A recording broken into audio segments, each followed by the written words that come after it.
Hi guys, welcome to Cricket Chat with Venkatesh. So, రాబోయే ఆదివారం 9వ తారీఖున ఛాంపియన్స్ ట్రోఫీ ఫైనల్లో it's going to be India versus New Zealand.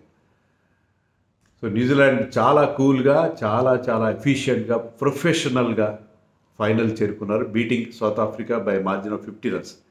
యాక్చువల్గా 100 runs margin అనుకుంటే చివరిలో డేవిడ్ మిల్లర్ లాస్ట్ 3 ఓవర్లో ఒక దాదాపు 50 రన్స్ కొట్టడంతో మార్జిన్ తగ్గి 50 అయింది. కానీ అంతకుముందు ఎప్పుడో సౌత్ ఆఫ్రికా మ్యాచ్ మిడ్వే త్రూనే ఓడిపోయింది. ఎప్పుడైతే హెన్రిక్ క్లాసన్ అవుట్ అయ్యాడో జస్ట్ 3 రన్స్కి, అక్కడే they last the match.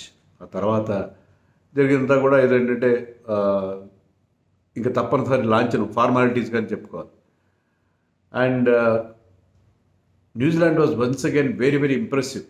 Batting, bowling, ఫీల్డింగ్లో చెప్పేదే ఉంది, వాళ్ళ ఫీల్డింగ్ అద్భుతంగా ఉంటుంది. బ్యాటింగ్లో కానీ బౌలింగ్లో కానీ చాలా ఎఫిషియెంట్గా ఆడారు. ఇండియాతో ఓడిపోయారు ఒక మ్యాచ్ కరెక్టే, బట్ స్టిల్ ఈ మ్యాచ్లో మాత్రం వాళ్ళకి తిరుగు లేకుండా పోయింది. టాస్ గెలిచి ముందుగా బ్యాటింగ్ ఎంచుకున్నారు. This is surprising. ఎందుకంటే డ్యూ ఉంటుంది అని మనం చూసాము.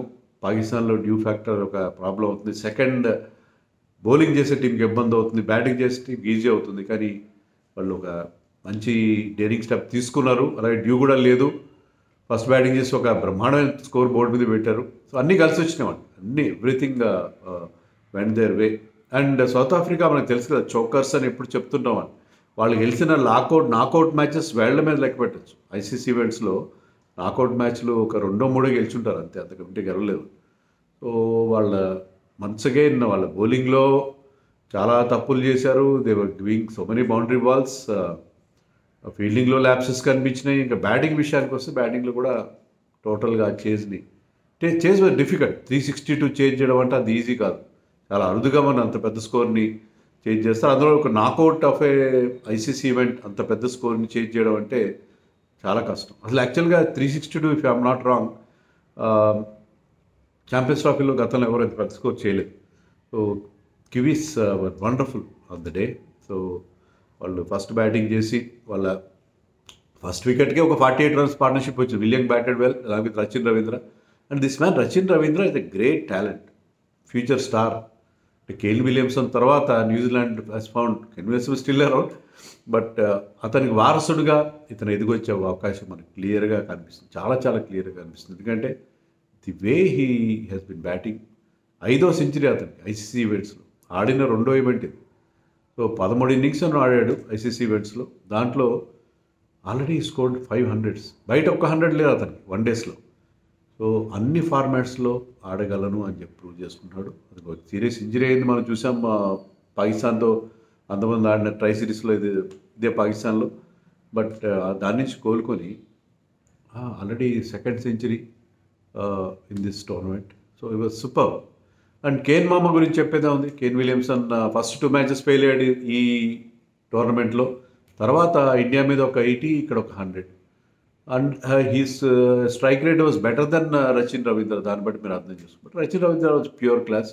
అండ్ కేన్ విలియమ్సన్ ఇద్దరు కలిసి స్కోర్ని 212కి తీసుకెళ్ళారు. 48 దగ్గర ఫస్ట్ వికెట్ పడింది. సో వాళ్ళిద్దరు కలిసి 212 దాకా తీసుకెళ్ళారు. So more than 150 runs partnership.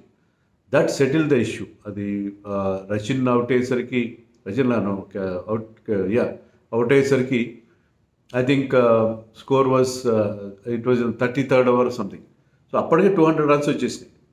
So ఒక పర్ఫెక్ట్ ప్లాట్ఫామ్ వాళ్ళు సెట్ చేశారు. ఇద్దరు కూడా పర్ఫెక్ట్ ప్లాట్ఫామ్ సెట్ చేశారు. అండ్ దాని మీద డెరెల్ మిచెల్ అండ్ గ్లెన్ ఫిలిప్స్ చెప్పేదే ఉంది. 49 చేశాడు, 181 స్ట్రైక్ రేట్. డెరెల్ మిచెల్ కూడా 130 స్ట్రైక్ రేట్తో కాస్త మొదట్లో స్లోగా స్టార్ట్ అయిన తర్వాత he also picked up. And Bracewell also played a small cameo నాక్ ఆఫ్ 16-17 రన్స్. సో వాళ్ళకున్న బ్యాటింగ్లో డెప్త్, ఆల్రౌండ్ ఎబిలిటీ, అది అక్కడ వాళ్ళకి బాగా కలిసి వచ్చింది. ఎలాగైతే వాళ్ళకి ముందు మంచి క్లాస్ ప్లేయర్స్ ఉన్నారు like Williamson, Rachin Ravindra, and చివర్లో మెరిపించగల గ్లెన్ ఫిలిప్స్ లాంటి ఫినిషర్స్ ఉన్నారు. సో ఆ టీం కాంపోజిషన్ చాలా బాగుంది. అండ్ సౌత్ ఆఫ్రికా బౌలర్స్ అందరూ కూడా చాలా ముఖ్యంగా డెత్లో బౌలర్ని రన్స్ లీక్ చేశారు. అది రబాడా, ఇంక్లూడింగ్ రబాడా కానీ, అన్గిడి కానీ, మార్క్ యాన్సన్ కానీ. ఒక పీరియడ్లో రచిన్ అవుట్ అయిన తర్వాత కొంచెం స్లో డౌన్ అయినట్టుగా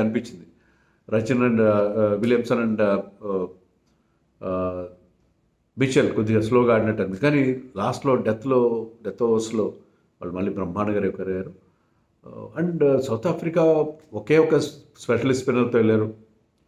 మార్క్రమ్ బౌల్డ్ 4 ఓవర్స్ ఎంతో బౌలింగ్ వేశారు. మార్క్రమ్ చేత బౌలింగ్ ఏం చేస్తారు. So they went with 4 pacers, and పేసర్స్కి ఆ వికెట్లో ఎలాంటి హెల్ప్ లేదు. The faster you bowl, the faster that ball goes to the boundary. అలాంటి పిచ్ పైన వాళ్ళు చాలా తప్పు చేశారు. వాళ్ళకి తబ్రేజ్ షమ్సీ ఉన్నట్టు తీసుకుని ఉండాల్సి, లేకపోతే మార్క్రమ్కి వాళ్ళ టీంలో మార్క్రమ్కి ఎక్కువ ఓవర్లు ఇచ్చి ఉండాల్సింది. సో క్యాప్టెన్సీలో లోపాలు ఉన్నాయి. ఆ పిచ్లో స్పిన్నర్స్ కొంత హెల్ప్ ఉంది, పేసర్స్కి ఏమాత్రం హెల్ప్ లేదు. But they played with just 1 spinner. So అది ఆ తేడా మనకి క్లియర్గా అక్కడ కనిపించింది. సో ఐ థింక్ 362 చేజ్ చేయడం అంత ఈజీ కాదు, ఎప్పుడు ఈజీ కాదు. డాన్ రికల్టన్ స్టార్టింగ్ బాగానే చేశాడు, కానీ అతను తొందరగా అవుట్ అయిపోయాడు. తర్వాత there was a partnership between captain Bavuma and van der Dussen. Van der Dussen is a very good one day player, కానీ కాస్త స్లోగా ఆడారు. బట్ స్టిల్ అంటే ఒక ప్లాట్ఫామ్ అది క్రియేట్ చేశారు. స్కోర్ వాళ్ళిద్దరు కలిసి చెరొక హాఫ్ సెంచరీ చేశారు. దానివల్ల ఏంటంటే మీకు క్లాసన్కి ఒక క్లియర్గా ఒక ప్లాట్ఫామ్ సెట్ చేశారు. కానీ ఇద్దరు వెంటనే అవుట్ అయ్యారు. Santner got rid of them, both of them. So Santner was the best bowler, pickup the bowler for New Zealand.